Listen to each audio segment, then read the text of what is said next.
James, I'm very excited to hear a bit more about Mobilityways. I know LiftShare pretty well. Mobilityways is new. The floor is yours.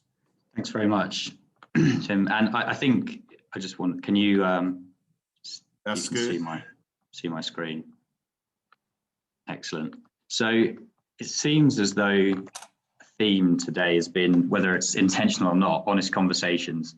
And for those of you familiar with LiftShare, it certainly seems as though, last year kind of galvanized us to have an honest conversation as an organization. For those of you who don't know, for the last 20 years, LiftShare and the LiftShare Group had been successfully working with a whole host of organizations around the UK to encourage car sharing and reduce the demand for single occupancy vehicles on the road, reduce congestion, and ultimately reduce emissions.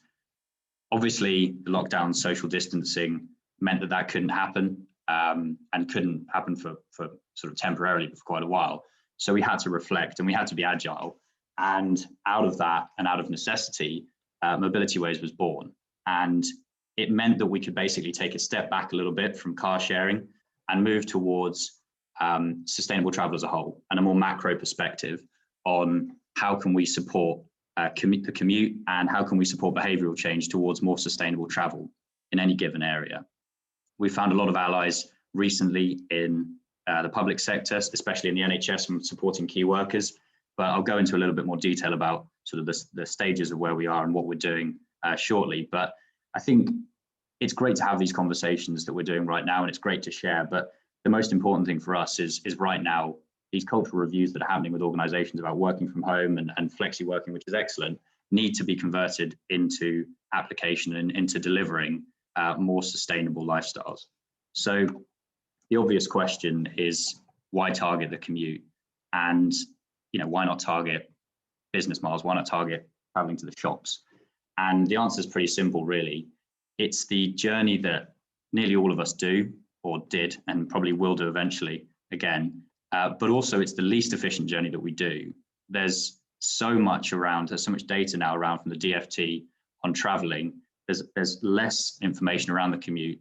And actually, when you talk to a lot of people, they still see driving alone as a right and not a privilege ultimately.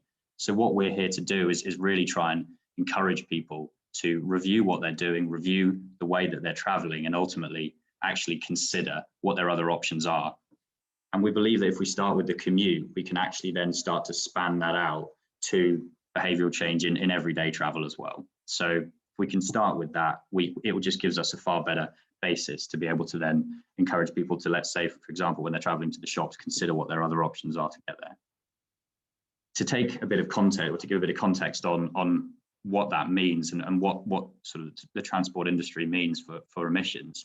Over the last 30 years, the energy sector has reduced its emissions by about 64%, which is great. It's fantastic, and they're ultimately trailblazers.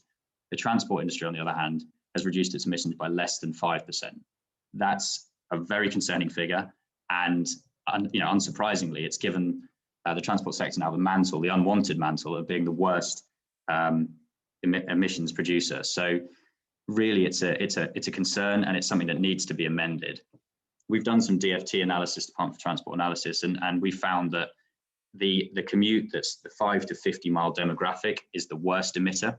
So what we really want to do is look at that and see what we can do to support that, and then span out from that as a primary focus. I'm sure that some of you will fit into that when you do commute. And so it's about getting those people on board first, identifying that quick win, and then being able to make some change and actually manageable change from that.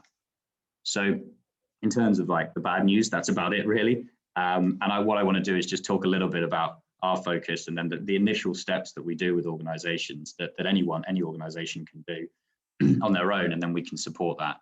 But before I go into that, I just want to dwell quickly on this slide. And it's, I think, a very important one to recognize that, yes, sustainability is such an important thing for what we do, but we also want to be able to reveal and to sort of uncover the other potential opportunities for organizations. And it's so important to recognize this on a staff level, what can be done, whether it's reducing financial costs, reducing the burden of, let's say, for example, paying for petrol on your own, if you're car sharing, or if you're looking at active travel, so cycling or walking to work instead of driving. improving the health and well-being of your organization. So it's not just about decarbonising the commute, it's about de-stressing the commute as well, and giving people the opportunity to be able to actually recognise that there are other options out there that's not just driving. And there's also other things that come into play around parking and congestion in a given organisation or site. But I think it's such an important thing to recognise now that although the commute isn't at the forefront of everyone's mind, there's no doubt that the congestion and the congestion that the commute causes is going to come back. You only have to look at last summer as an example in between lockdowns, and the traffic then was worse in Norwich, where I live, than it was in 2019. So the reality is this is something that's going to come back, and emissions are something that are going to continue to creep up unless we make these changes. So the first step that we take in terms of our client journey or an organization journey is ACEL. It's a completely free tool that's a benchmarking and rating system that you might recognize the aesthetic from the EPC energy ratings if you've ever bought a house or rented a house. And it's a chance for organizations to be able to benchmark where they are as a sort of score, both against the nation, against their peers, against their community, competitors. And the score represents the average CO2 emitted in kilograms by a given member of staff, so the average commuter emissions level. The way we calculate that is with a very simple travel survey, so a recent travel survey that an organization has, and plug it into our system. We use the most recent DFT HMRC figures and take all of the emissions from the relevant modes of transport that their staff are using and divide that by the number of employees that they have. So it's a simple tool, it's totally free to use. I'll put the link in the chat as well afterwards so that you can use it for your organizations. And it just gives you that benchmark to be able to understand, well, what are our next steps and how do we get there? And sort of make this whole journey a bit more bite-sized and a bit more manageable. Because talking to organizations, a lot of what we find is that not only do they not know how to sort of take control of reporting on their emissions, but actually it's not mandatory, so they've never really taken it seriously. So for us, it's a chance for us to be able to come in and support that journey and make everything slightly more manageable and less intimidating ultimately. So just to give a bit of a broader context on this, and we're looking to kind of take this to a wider picture.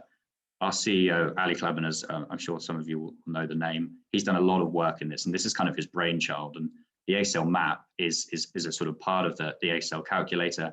And it was a chance for us to be able to look at, on a national level, how different districts and cities were doing. Now, I urge you to have a look at this, and as a takeaway, please do use it for your organizations, if you take nothing else from this, and to check out where you are in terms of your area and how that sort of area is doing in terms of all the different modes of transport and the sort of percent of the population that are using different modes. It's a great way for you as an individual to say, well, where do I sit within this? But also as an organization to say, where do we sit as emitters? And it gives them, like, for example, a local authority, a chance to identify what could potentially be changed. You've probably seen it around everywhere recently. A lot of changes are being made to roads, like pedestrianizations of cities, and that's great, but they need to be implemented. They need to be communicated in the right way. And that's what we want to do to be able to support that and make the right changes ultimately. So, thank you very much for listening. It was only going to be a brief few slides. I didn't want to death by PowerPoint, but the focus really for me is to be able to support organizations of any level, any size, and any community to make more sustainable transport decisions. And like I say, if you do nothing else from this, please do take a look at the ACEL map, the ACEL calculator, and just understand where you are as an organization or as a community. And then, get in touch and do ask some questions. More than happy to help. And lastly, I'd just like to thank Tim and Bridget for putting all this together. It's the first time I've been part of this, but I think it has been great fun and really insightful. And I have to say, although I'm not, not a founder of an organization, it's great to hear these stories and really encouraging. So thanks very much for that. And back to you, Tim.